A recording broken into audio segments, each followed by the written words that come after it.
Puji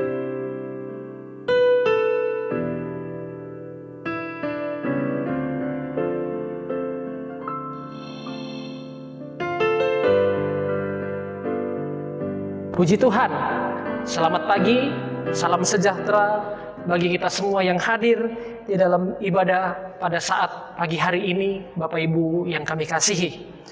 Pada saat pagi hari ini, di dalam minggu yang kedua, di bulan yang ke-8 di tahun 2021 ini, kita masih beribadah daring, ya, dari jaringan secara online, bukan karena kemauan kita bersama, tetapi karena efek pandemi yang ada, Bapak Ibu yang kami kasihi, maka kita harus beribadah dari rumah kita masing-masing pada saat pagi hari ini. Ya, walaupun Bapak Ibu yang kami kasihi, semuanya adalah yang bisa saya katakan ini adalah rencana Tuhan. Ya, saya percaya ini atas sepengetahuan Tuhan, atas seizin Tuhan, untuk dinyatakan di dalam kehidupan kita pada saat hari-hari ini, Bapak Ibu yang kami kasih.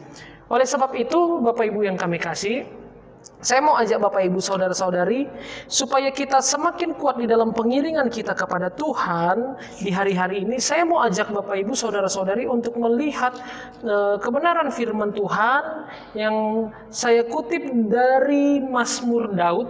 Iya, di dalam Mazmur pasal yang ke-23, Bapak Ibu yang kami kasihi, ayat ini sudah sering kita baca di dalam ayat yang keempat. Mazmur pasal yang ke-23, ayat yang keempat, firman Tuhan berkata, "Sekalipun aku berjalan dalam lembah kekelaman, aku tidak takut bahaya, sebab Engkau besertaku, gadamu dan tongkatmu, itulah yang menghibur aku." Ya, Bapak Ibu yang kami kasihi, saya mencoba mengartikannya daripada ayat ini seperti ini. Sekalipun aku berjalan melalui yang namanya lembah kekelaman, aku tidak takut pada keadaan yang jahat. Ya, aku tidak takut kepada keadaan yang tidak baik. Kenapa? Karena kita bersama-sama dengan Tuhan, ya. Sebab Engkau bersama dengan aku, gada dan tongkatmu itulah yang memberikan keberanian bagiku, ya. Kita sama-sama tahu bahwa domba yang dituntun oleh gembala yang membawa tongkat dan gada, ya. Fungsi tongkat dan gada beberapa waktu yang lalu saya sudah menjelaskannya kepada Bapak Ibu saudara-saudari yang kami kasih. Jadi ini adalah suatu penggambaran hubungan Daud dengan Tuhan, ya. Bahwa dia katakan dirinya sebagai domba gembalaan yang dituntun oleh Tuhan, yang dia mengatakan bahwa Tuhan adalah gembalanya, ya. Dan kita adalah domba-domba yang dijagai oleh Tuhan. Amin, Bapak Ibu. Iya. Lembah bayang-bayang kekelaman, ya, itu adalah gambaran figuratif yang dipakai untuk menggambarkan yang namanya kesengsaraan, ketakutan, teror, ya, atau kekelaman itu diartikan juga bisa sebagai kekecewaan. Bahkan kekecewaan yang sangat mendalam yang membuat sampai kita putus asa, putus pengharapan. Bahayanya sangat ekstrim, Bapak Ibu yang kami kasih. Kenapa saya katakan bahayanya sangat ekstrim? Orang yang kalau sudah kecewa, ya, putus asa, ya, jiwanya itu bisa terganggu, ya. Nah, itulah makanya Daud katakan dia menyegarkan jiwaku. Amin, Bapak Ibu.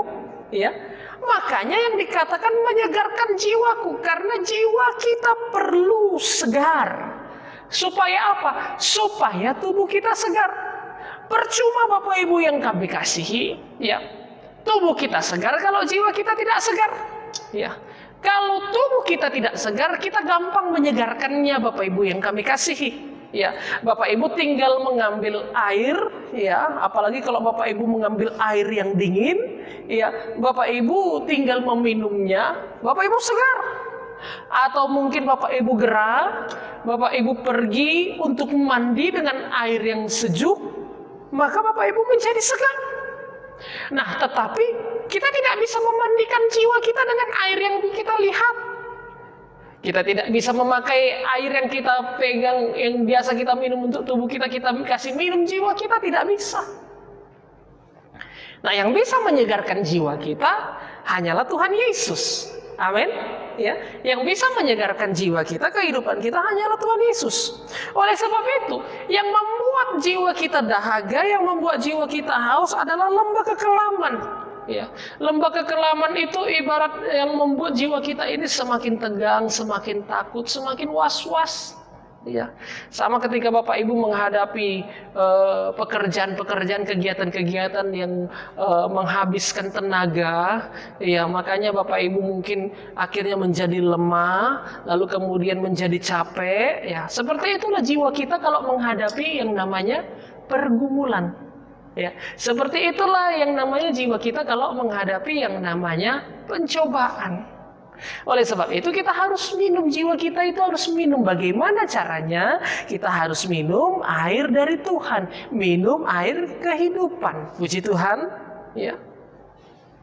Jadi Bapak Ibu Saudara-saudari yang kami kasih di dalam nama Tuhan Yesus Kristus, kondisi kita akhir-akhir ini menempatkan hidup kita pada lembah bayang-bayang maut, bayang-bayang kekelaman, bayang-bayang keputusasaan, depresi tanpa kepastian, bahkan ketakutan yang sangat berat, Bapak Ibu Saudara-saudari. Ya. Paulus, Bapak Ibu yang kami kasihi, ya, dia pernah mengalami yang namanya pergumulan yang sangat berat. Ya. Paulus dipenjara bertahun-tahun lamanya. Tapi Bapak Ibu yang kami kasih, karena Paulus selalu disegarkan jiwanya oleh Tuhan, maka dia walaupun berada di dalam penjara, dia masih bisa tetap melayani.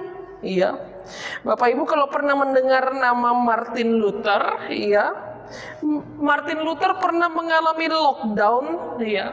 Martin Luther pernah mengalami yang namanya menjadi buronan, iya, hidup atau mati, iya. Tapi Bapak Ibu yang kami kasih, Martin Luther tetap terus disegarkan. Ya, hasilnya apa Bapak Ibu yang kami kasih? Hasilnya adalah Alkitab Perjanjian Baru, ya, ada dalam bahasa Jerman, ya, untuk pertama ada ratusan kidung gereja untuk gerakan reformasi gereja. Itu yang dapat dilakukan oleh Martin Luther, bisa tetap melayani, bisa tetap melakukan pekerjaannya. Ya, kalau jiwa kita disegarkan. Nah, Bapak Ibu yang kami kasih, siapa yang katakan bahwa pandemi ini enak? Ya. Tidak ada yang pernah mengatakan pandemi ini membuat mereka menjadi apa? Menjadi bahagia, tidak ada. Iya. Semua mengalami ketakutan, semua mengalami kesusahan, sama seperti yang dialami oleh Paulus, sama seperti yang dialami oleh Martin Luther, ya, mengalami pergumulan, ibarat terkekang kita sekarang ini, Bapak Ibu yang kami kasih. Tapi yang saya maksudkan, jangan hanya karena kita sekarang ini ibarat seperti di lockdown, terkekang, tidak bisa ngapa-ngapain, Bapak Ibu saudara-saudari, engkau tidak bisa berbuah. Paulus bisa berbuah dari dalam penjara, Martin Luther bisa berbuah walaupun dia menjadi buronan sampai mati. Iya. Kuncinya di mana Bapak Ibu yang kami kasihi? Kuncinya ada di ayat yang keempat. Firman Tuhan berkata, sekalipun aku berjalan dalam lembah kekelaman, aku tidak takut bahaya. Iya. Aku tidak takut kepada hal-hal yang jahat, ya. Tadi saya katakan Bapak Ibu yang kami kasih, tidak takut dalam keadaan-keadaan situasi-situasi yang membuat kita gentar. Iya. Nah, Bapak Ibu yang kami kasih dalam nama Tuhan Yesus Kristus, ya, jahat itu terkandung makna penghakiman yang buruk. Iya. Jahat itu terkandung kondisi kesehatan yang terancam sampai kepada kematian, ya. Perilaku moral yang membahayakan, ya, bisa melukai orang. Orang kalau sudah jahat, Bapak Ibu yang kami kasihi, ya, dia bisa merugikan orang lain, ya, bisa dirugikan, ya. Bapak Ibu, saudara-saudari yang kami kasih, kemarin saya baca berita, Bapak Ibu saudara-saudari, ya. Ada sepasang suami istri berkelahi di rumahnya, ya. Akhirnya apa yang terjadi, Bapak Ibu saudara-saudari, ya? 30 rumah tetangganya terbakar. 2 sarang burung walet terbakar. Ya. Lalu kemudian berita itu menyampaikan kerugian hampir 2 miliar. Bayangkan Bapak Ibu saudara-saudari yang kami kasih, ya. Yang cekcok rumah tangganya, rumah orang yang terbakar, ya. Jadi Bapak Ibu saudara-saudari yang kami kasih dalam nama Tuhan Yesus Kristus, kalau ada sesuatu yang jahat, biasanya itu bisa merugikan orang lain, ya. Kalau ada sesuatu yang tidak baik di dalam kehidupan kita, di dalam diri kita, itu biasanya membuat orang lain bisa menjadi rugi. Nah, Bapak Ibu saudara-saudari yang kami kasih, jangan sampai seperti itu kehidupan kita. Amin Bapak Ibu. Ya. Saya percaya walaupun Bapak Ibu melihat atau mendengarkan firman Tuhan ini mulai dari layar smartphone Bapak Ibu, atau mungkin ada yang pakai laptop atau komputer, atau mungkin langsung dari TV Bapak Ibu saudara-saudara. Tapi Bapak Ibu harus memahami, engkau harus mengerti bahwa kata jahat itu, ya, bisa membuat ketidakbaikan bagi diri kita sendiri dan bagi orang lain, ya. Oleh sebab itu makanya Bapak Ibu saudara-saudari yang kami kasih, ya, kejahatan, ya, lembah kekelaman itu bisa membuat kita menjadi susah, ya. Lembah kekelaman bisa membuat kita menjadi pusing. Lembah kekelaman bisa membuat kita menjadi panik. Nah, Bapak Ibu saudara-saudari yang kami kasih, makanya kalau kita sudah bersama-sama dengan Tuhan, disegarkan oleh Tuhan, makanya Daud katakan, sekalipun aku berjalan, iya, dalam lembah kekelaman. Coba Bapak Ibu saudara-saudari katakan, sekalipun ada pandemi virus corona, ya, sekalipun PPKM level 4, apalagi Bapak Ibu yang kami kasih, sekalipun jalan-jalan raya banyak yang ditutup, ya. Apa yang kita katakan? Aku tidak takut, ya. Bukan artinya kita tidak takut lalu kita terobos. Pak polisi geser, buka itu palang portal jalan itu. Aku nggak takut. Bukan itu Bapak Ibu yang kami kasih. Tapi maksudnya Bapak Ibu yang kami kasih, kita tidak takut melihat kesusahan-kesusahan yang terjadi di dalam dunia ini. Amin Bapak Ibu. Ya, kita tidak takut menghadapi segala persoalan. Bapak Ibu saudara-saudari tidak takut menghadapi virus corona, ya. Artinya apa? Bukan berarti kita tidak takut virus corona, kita nggak mau pakai masker. Mulai hari ini saya nggak mau pakai masker. Mulai hari ini saya nggak mau cuci tangan. Mulai hari ini saya nggak mau jaga jarak. Bukan seperti itu. Maksud saya Bapak Ibu saudara-saudara, jangan Bapak Ibu terkekang oleh pandemi yang ada, yang membuat Bapak Ibu menjadi takutnya berlebihan, iya. Maksud takut yang berlebihan itu bagaimana Bapak Ibu yang kami kasihi? Ya.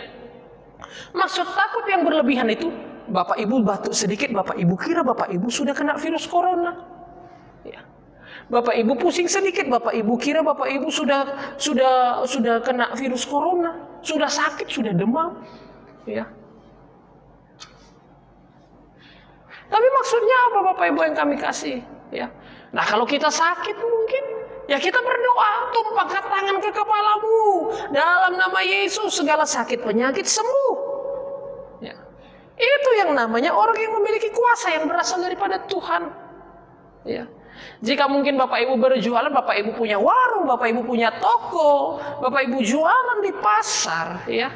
Sebelum Bapak Ibu membuka jualan Bapak Ibu, sebelum Bapak Ibu membuka warung, membuka toko, berdoa, tumpangkan tangan kepada jualanmu, dalam nama Yesus terjual hari ini, dalam nama Yesus daganganku laku, Ya.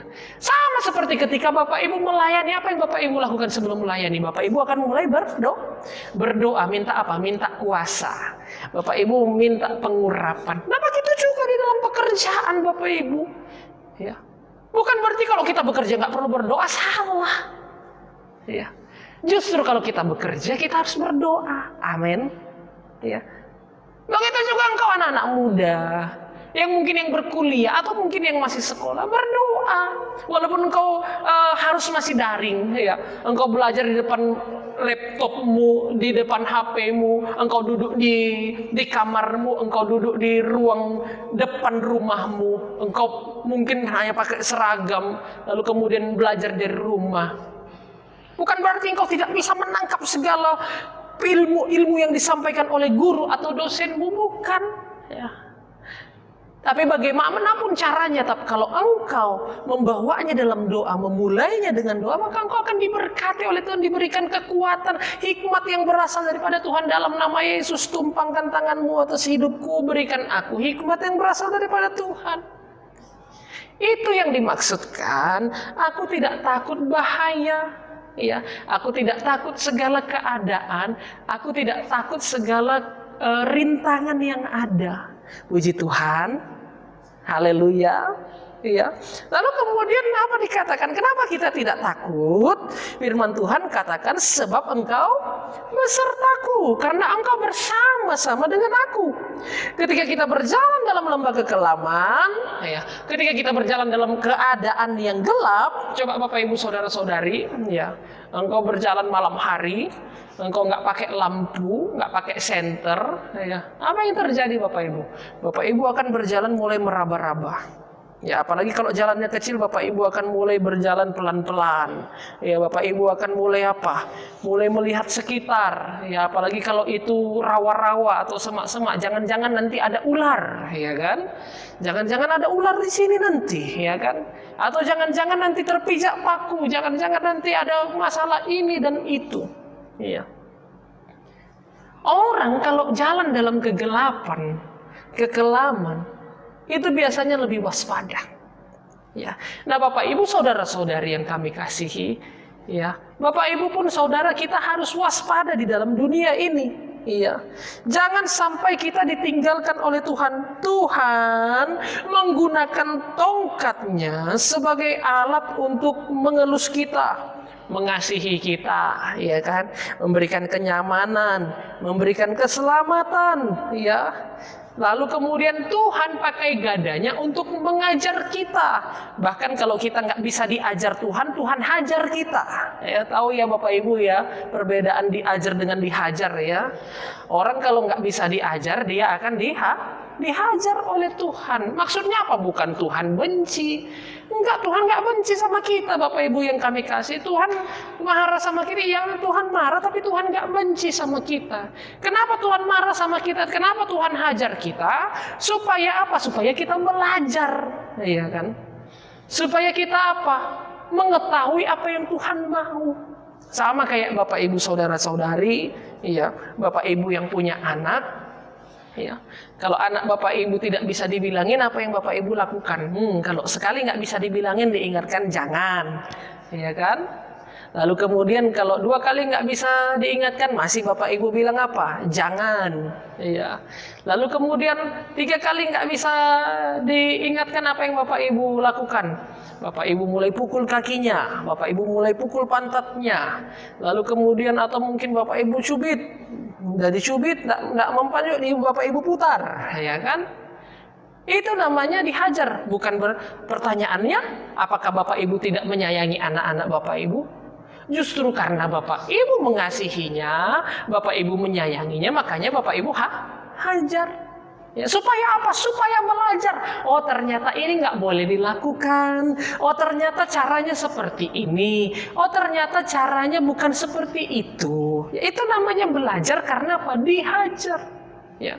Jadi Bapak Ibu saudara-saudari yang kami kasih, kalau saudara dan saya, ya, Tuhan pakai tongkat untuk apa? Menuntun kita, membuat kita nyaman, membuat kita damai sejahtera. Tapi kalau kita mulai nakal, kita masuk ke jurang, kita mulai menyimpang ke kiri, mulai menyimpang ke kanan, Tuhan pakai gada. Gada untuk apa? Tarik kita. Jadi bilang jangan ke kiri, ditarik kita jangan ke kanan. Atau Tuhan pukul kita, jangan seperti itu. Itu fungsinya gada, Bapak Ibu Saudara-saudari yang kami kasih.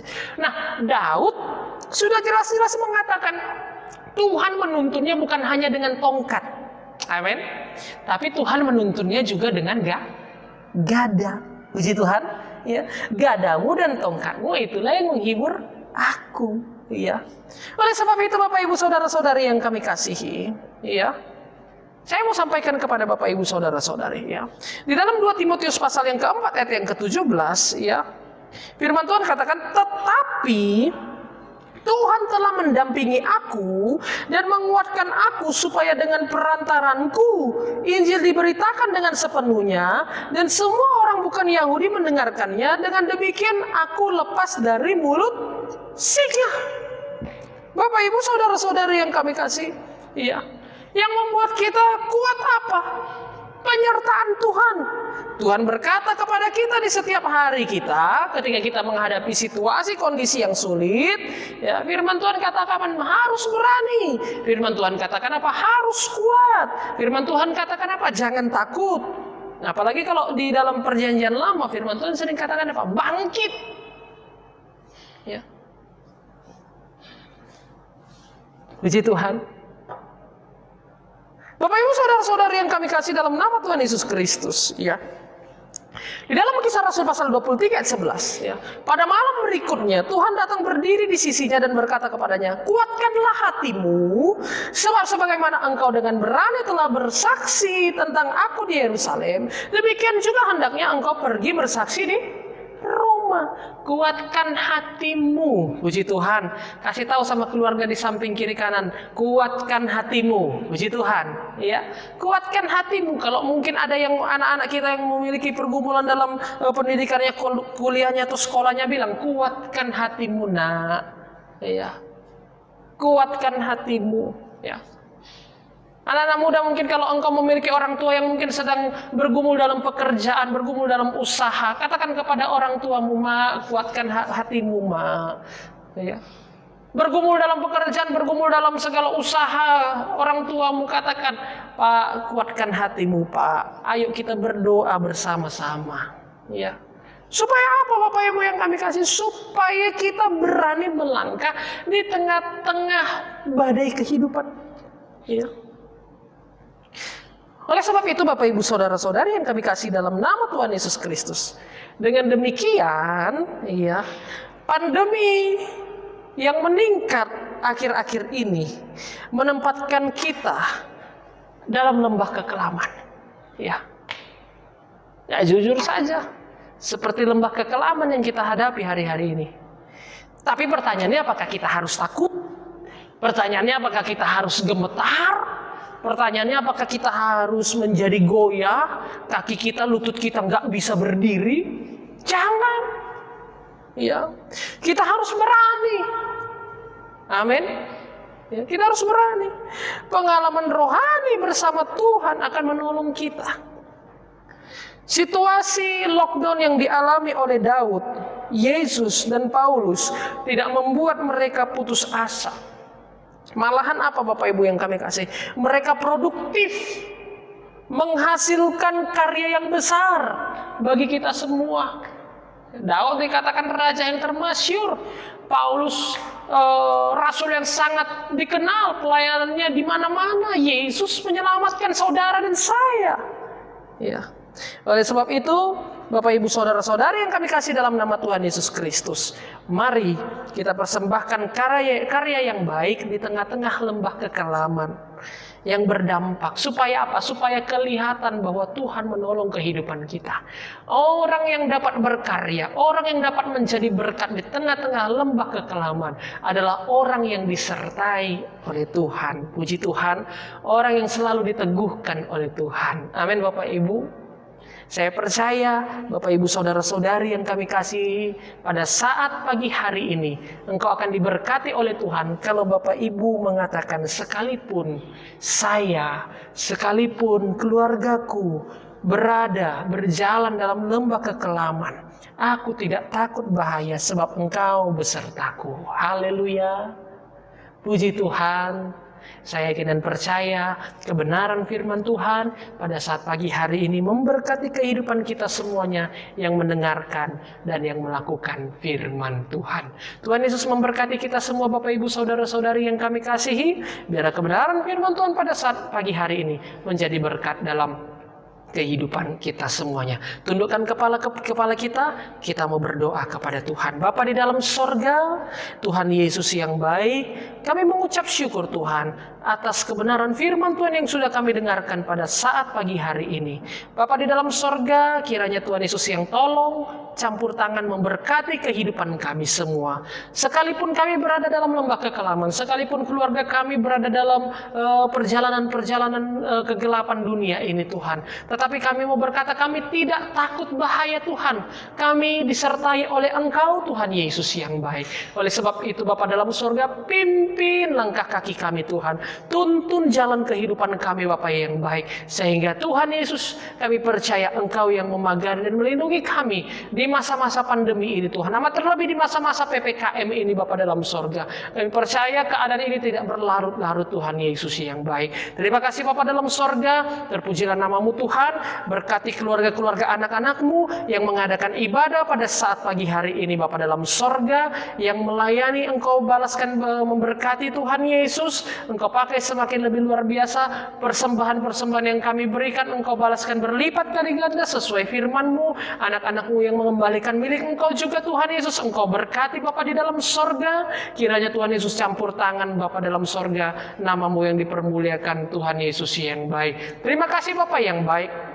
Terpujilah namamu Bapa dalam sorga. Hamba-Mu berdoa Tuhan Yesus buat kami semua yang sudah beribadah. Kiranya Engkau memberkati kami Bapa di dalam sorga. Terpujilah namamu Tuhan Yesus yang baik. Kami tetap berdoa Tuhan sepanjang kegiatan kami minggu ini Engkau turut beracara dan campur tangan memberkati kami semuanya. Kami akan mengakhiri ibadah kami dengan hati bersyukur. Kami akan terima berkat-Mu dalam nama Tuhan Yesus Kristus. Haleluya, haleluya. Mari Bapak Ibu Saudara-saudari yang kami kasihi, sama-sama kita terima berkat dari Allah Bapa di sorga, cinta kasih kemurahan dari Tuhan kita Yesus Kristus, serta persekutuan dari Allah Roh Kudus menyertai kita mulai dari saat ini, besok, lusa, sampai Maranatha. Tuhan Yesus menjemput kita pada kali yang kedua di dalam nama Tuhan Yesus Kristus. Haleluya, haleluya. Semua kita yang percaya sama-sama mengatakan amin. Puji Tuhan, Tuhan Yesus memberkati.